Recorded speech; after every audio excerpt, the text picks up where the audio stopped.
Using social media, part 1. 1. Introduction. Can your photography business survive and thrive without using shared media? Social media lets you interact with followers and share your personality and your brand in ways that other types of media simply do not.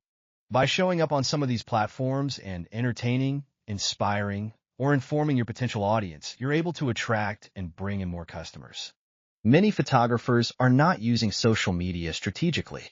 Without a clear strategy behind your social media, your post can create confusion for prospective clients. Social media 2. Creating a solid social media strategy. Strategy encompasses the why for being on social media, who you are targeting, the overarching what of your message, and how you will convey all of this. If you know your ideal customer has moved on from Instagram to Pinterest, you'll know to invest your energies in testing that platform. Where to post?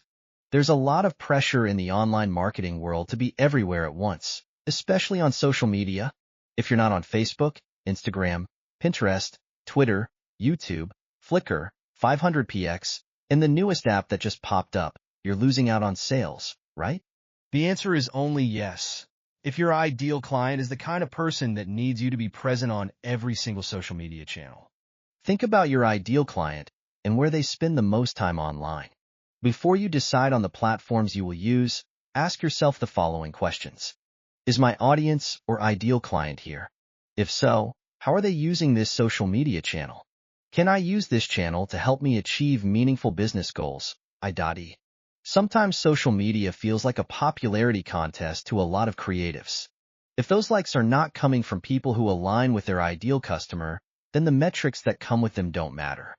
Once you understand what your overall purpose for being on social media is, and you know who your ideal customer is, you need not worry about what's popular or trending on social media. Now it's more important to think about what your marketing goals are and how they translate into your objectives. Most people are on social media for 3 things: education, inspiration, and connection. They aren't shopping on social media. Social media 3. Metrics, measuring effectiveness. My objective for being on social media is to connect with potential customers and inspire them with beautiful photography. Your goals also need to align with the SMART goals framework by being specific, measurable, attainable, relevant, time-bound. To achieve this, my goal is to grow my audience by 500 followers this month. Here's a quick snapshot of some metrics you can measure during each phase. A. Awareness brand. O. Audience growth. O. Post reach. A. Interest. O. Engagement rate, likes, comments, shares. Decision O. Website click-through rate. A. Action O. Conversions, often. A contact form fill.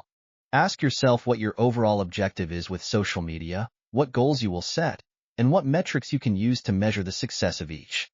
As you craft and launch your new social media strategy, it's important to keep tracking to see what is working and what's not. Reevaluate your strategy regularly to see what works best and what tactics you can cut. With regular assessment and course correction, you will find that strategic use of social media can be a powerful tool to grow your business.